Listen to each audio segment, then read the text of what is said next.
Un atome est constitué de manière analogue à un système planétaire. Au Soleil correspond le noyau de l'atome. Aux planètes correspondent les électrons, répartis dans des couches plus ou moins proches du noyau. Les électrons de la couche extérieure déterminent les propriétés chimiques de l'atome. Ce sont les électrons de valence.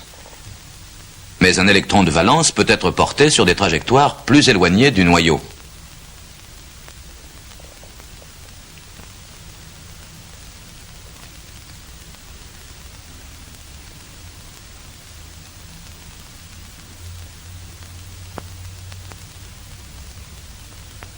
Au lieu de représenter les différents états d'un atome par les trajectoires dans l'espace de l'électron de valence, on peut les représenter par la quantité d'énergie que contient l'atome dans chacun de ces états. Aux trajectoires de plus en plus éloignées du noyau correspondent des énergies de plus en plus grandes.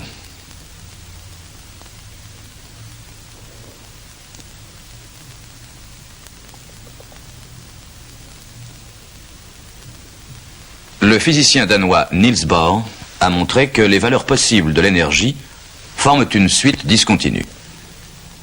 On peut les représenter symboliquement par un escalier d'énergie aux marches inégales. À chaque état de l'atome correspond un niveau d'énergie.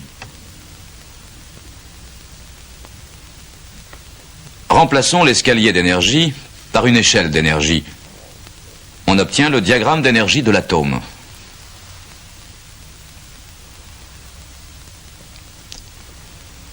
On sait que les états les plus stables sont toujours les états d'énergie minimum.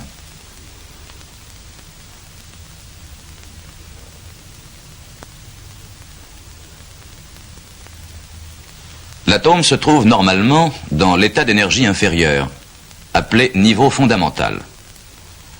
Pour le faire passer à un niveau supérieur, il faut lui communiquer de l'énergie. On dit qu'on a excité l'atome.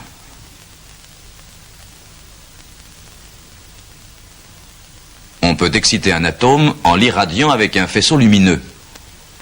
L'atome emprunte de l'énergie à la lumière.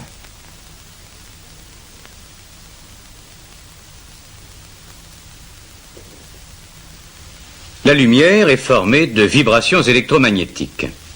On appelle nu la fréquence lumineuse, c'est-à-dire le nombre de vibrations en une seconde d'une radiation monochromatique.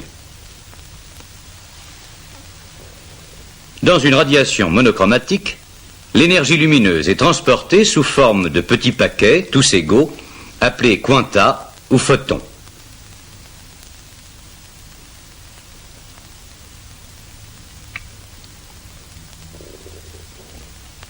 La quantité d'énergie contenue dans chaque paquet vaut h nu. H étant une constante fondamentale appelée constante de Planck. À diverses valeurs de la fréquence correspondent diverses valeurs des quantas d'énergie. Ceci se mesure en unités d'électron-volt.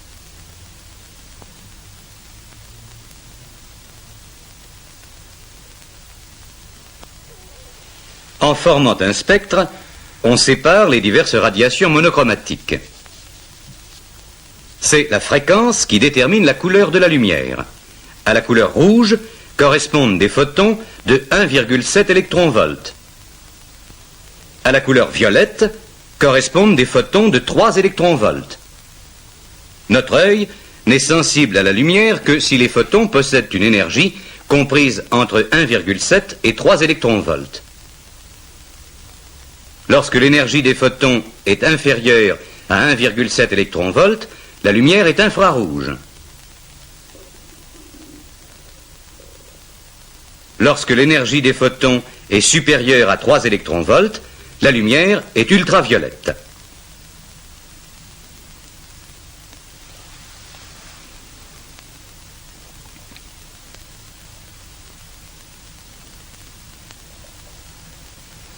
L'atome peut absorber la lumière si l'énergie d'un photon h nu est juste égale à la différence d'énergie delta E entre deux de ces niveaux, c'est-à-dire obéit à la relation de Bohr, h nu égale delta E.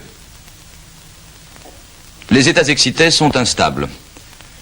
Au bout d'un temps très court, de l'ordre d'1 millionième à 1 100 millionième de seconde, l'atome revient à l'état d'énergie inférieure en rendant un photon d'énergie égale, c'est-à-dire en émettant une radiation lumineuse de même couleur. Une radiation qui n'obéit pas à la relation de Bohr ne peut pas être absorbée par l'atome.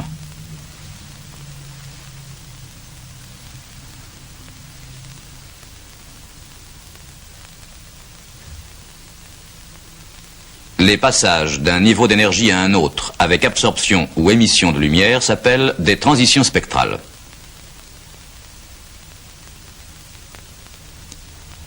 Dans certains cas, le retour à l'état fondamental peut se faire par étapes, avec émission de plusieurs photons.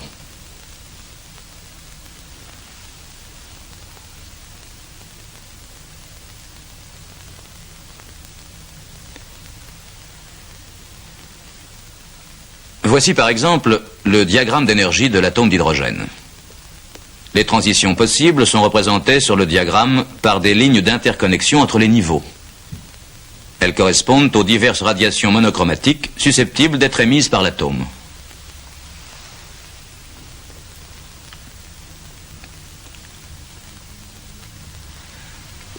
L'ensemble de ces radiations monochromatiques est émis par une lampe à décharge contenant les atomes étudiés. Ils forment le spectre de l'atome. Il est caractéristique de chaque type d'atome. Pour être complet, il faudrait y ajouter les raies spectrales infrarouges et ultraviolettes.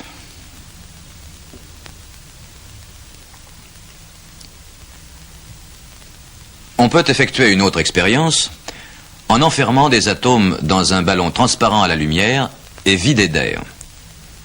Si les parois sont très froides, les atomes y restent collés à l'état solide ou liquide. Le ballon reste vide et la lumière le traverse. Mais si la température est suffisante, les atomes forment une vapeur qui remplit le ballon et dans laquelle les propriétés des atomes ne sont plus perturbées par les interactions avec leurs voisins.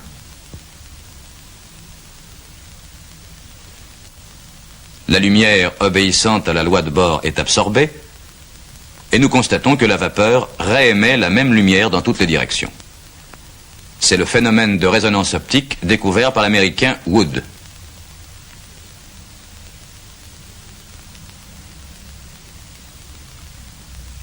Une lampe à sodium, à gauche dans l'image, émet dans le visible une seule radiation monochromatique. Une lentille permet de concentrer cette radiation sur un ballon en verre contenant du sodium. Dans l'expérience réelle, le faisceau lumineux ne rencontrant aucun obstacle n'est pas visible. Lorsqu'on chauffe le ballon, on réalise l'expérience de résonance optique.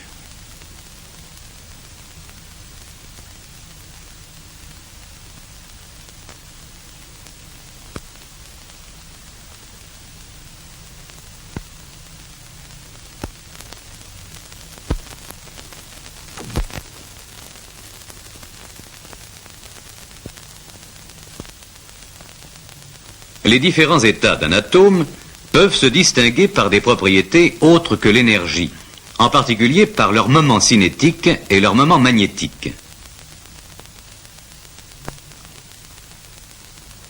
Un corps possède un moment cinétique lorsqu'il exécute un mouvement de rotation autour d'un axe.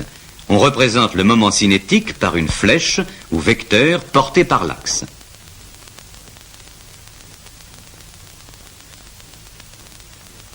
La Terre, qui tourne autour de son axe polaire en 24 heures, possède un moment cinétique.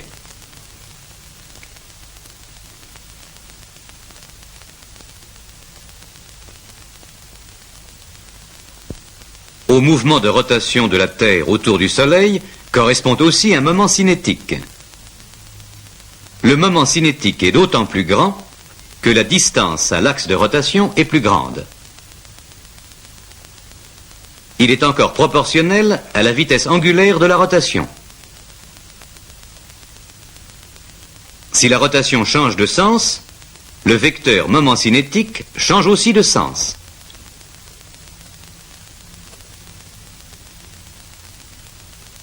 Un électron tournant sur lui-même, comme la Terre, possède un moment cinétique propre. On l'appelle spin de l'électron. Les noyaux atomiques peuvent aussi posséder un moment cinétique propre, ou spin.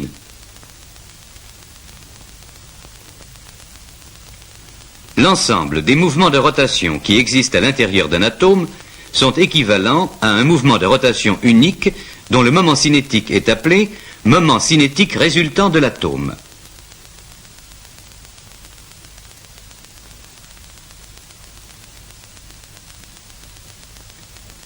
On sait qu'un petit circuit électrique est équivalent à un aimant.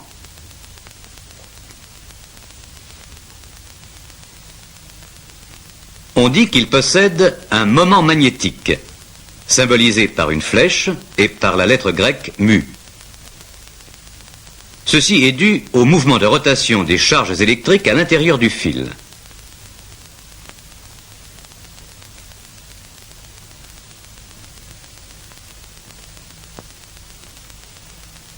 La rotation des charges électriques à l'intérieur de l'atome, qui lui donne son moment cinétique, lui donne aussi un moment magnétique mu, porté par le même axe, et qui peut être, suivant les cas, de sens opposé ou de même sens.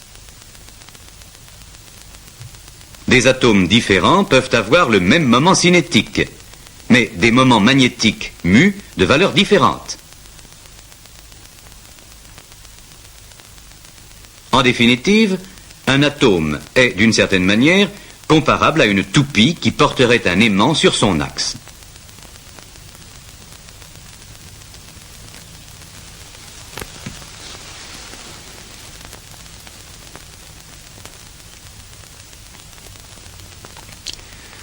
Lorsque de petits aimants se trouvent soumis à l'action d'un champ magnétique, on est habitué à voir leurs axes s'orienter dans la direction de ce champ. Mais l'expérience de Stern et Gerlach a montré que ceci ne se produit pas dans le domaine atomique. En réalité, lorsqu'on l'applique aux atomes d'une vapeur, l'effet du champ magnétique est de figer leur moment cinétique dans certaines orientations bien précises. C'est ce qu'on appelle le phénomène de quantification spatiale. Dans le cas le plus simple, seules deux orientations sont possibles. L'orientation parallèle au champ ou l'orientation antiparallèle au champ. Mais il existe des cas plus compliqués où d'autres orientations sont possibles.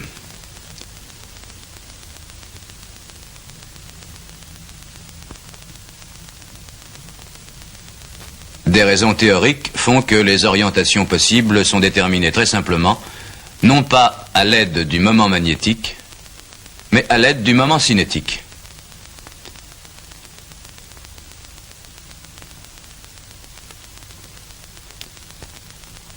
La projection sur le champ H du moment cinétique est égale au produit mH bar de la constante H bar par le nombre m appelé nombre quantique magnétique. H bar symbolise la constante de Planck H divisée par 2π.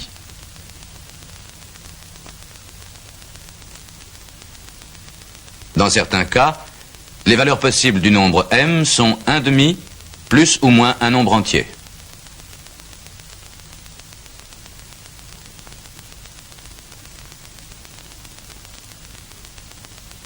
Dans les autres cas, les valeurs possibles de m sont tout simplement des nombres entiers, positifs ou négatifs.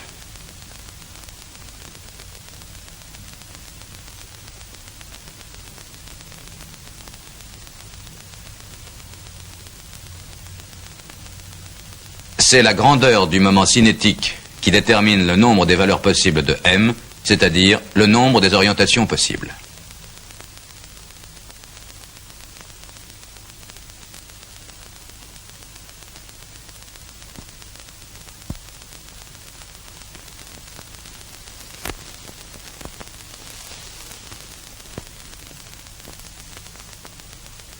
Quand on fait tourner un aimant dans un champ magnétique, on modifie son énergie.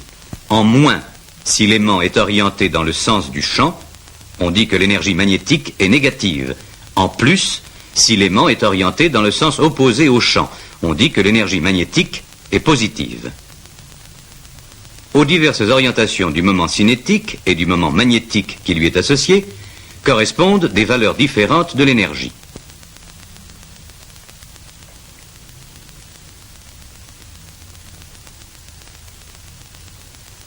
Si le moment magnétique est opposé au moment cinétique, l'énergie magnétique est de signe opposé.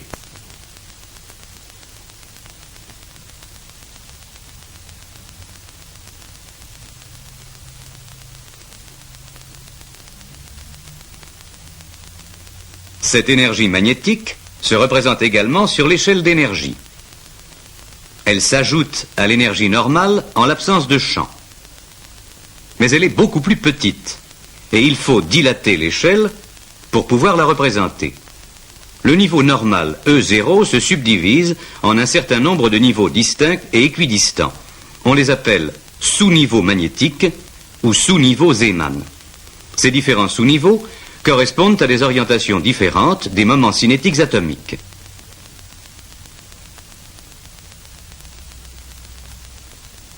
L'écart entre eux représente l'énergie magnétique.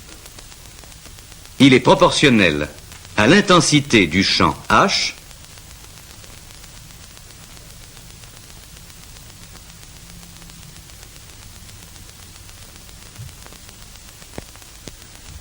et à la grandeur du moment magnétique mu.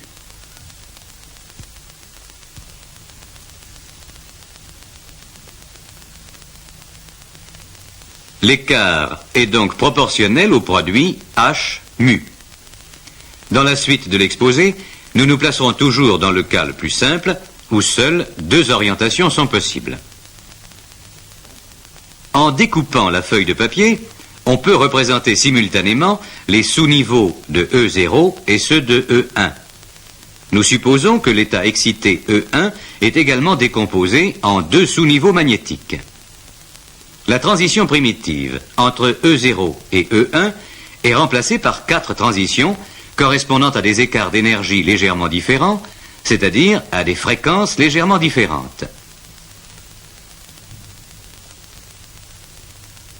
Ceci peut s'observer par exemple avec un interféromètre de Perot et Fabry.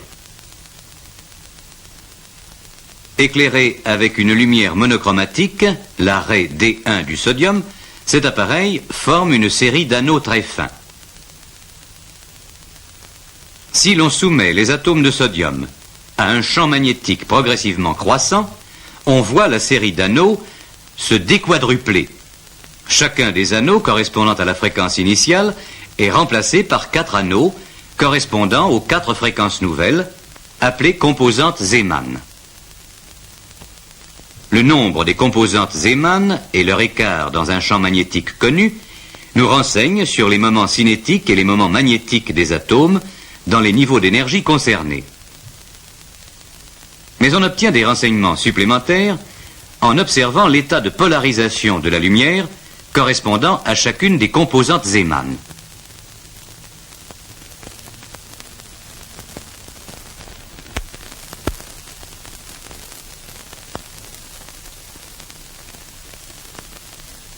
On sait en effet que les vibrations lumineuses sont transversales, c'est-à-dire que la direction de la vibration est perpendiculaire à la direction du rayon lumineux. Elle se fait dans le plan perpendiculaire au rayon. Mais dans ce plan, elle peut avoir n'importe quelle direction. Et dans la lumière naturelle émise par une source lumineuse, toutes les directions de vibration sont également représentées.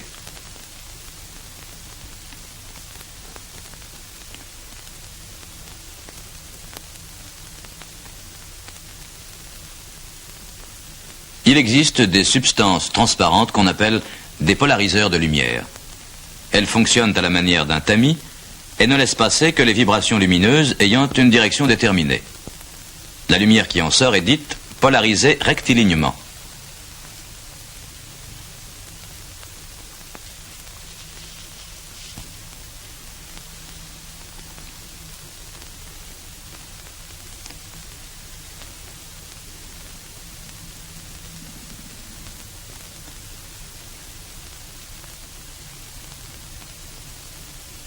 Si la lumière polarisée rectilignement traverse une mince lame cristalline, appelée lame quart d'onde, la vibration lumineuse se met à tourner autour du rayon lumineux, comme une aiguille de montre tourne sur son cadran. On dit alors que la lumière est polarisée circulairement.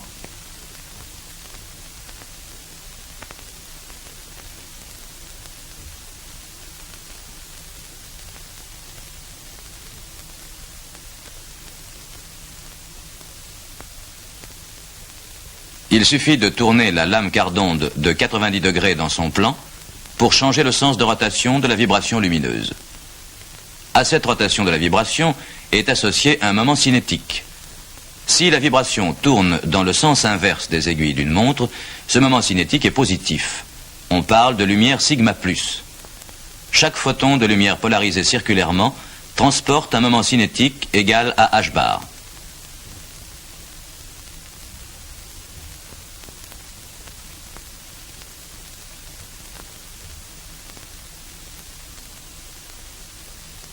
Si la vibration tourne dans le sens des aiguilles d'une montre, elle transporte du moment cinétique négatif, de sens opposé.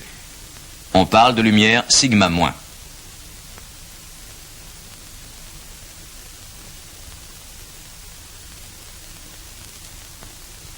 Au contraire, la lumière polarisée rectilignement ne contient aucun mouvement de rotation et elle transporte un moment cinétique nul.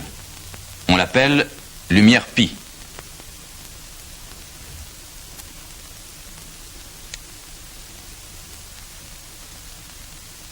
Nous avons vu que les transitions spectrales obéissent au principe général de conservation de l'énergie. C'est la loi de Bohr. Mais elles doivent aussi obéir au principe général de conservation du moment cinétique. C'est la loi de Rubinovitch. Lorsque l'atome revient de l'état excité à l'état fondamental, la projection de son moment cinétique peut diminuer de la quantité h bar, à condition que le photon émis ait la polarisation sigma plus, tournant autour du champ magnétique en sens positif, et emporte ainsi le moment cinétique h bar.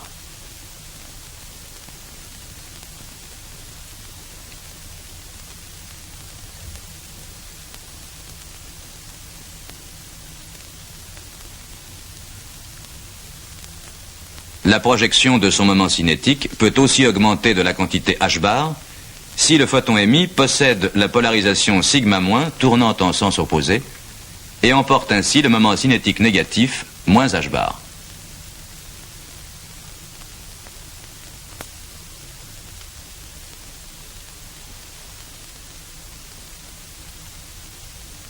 La projection du moment cinétique ne change pas si le photon émis est un photon pi polarisé rectilignement.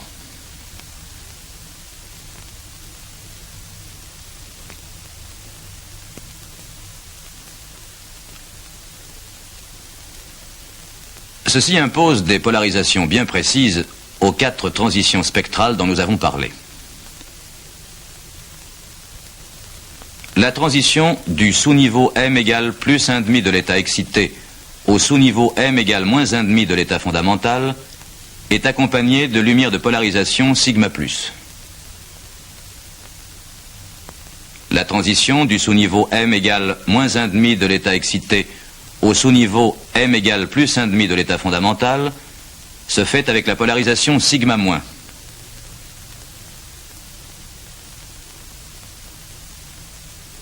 Les deux transitions où la valeur de m reste inchangée se font avec la polarisation rectiligne pi.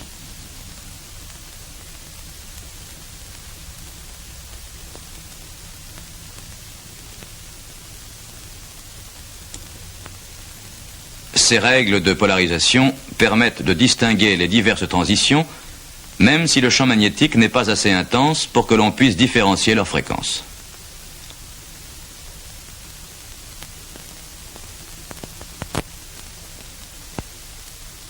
Nous avons rappelé dans ce film quelques-unes des lois essentielles de la physique atomique. L'existence des quanta d'énergie dus à Planck.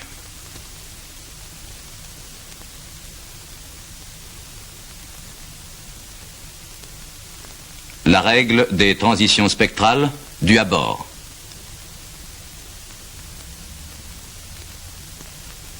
La quantification spatiale des moments cinétiques, imaginée par Sommerfeld, est prouvée expérimentalement par Stern et Gerlach.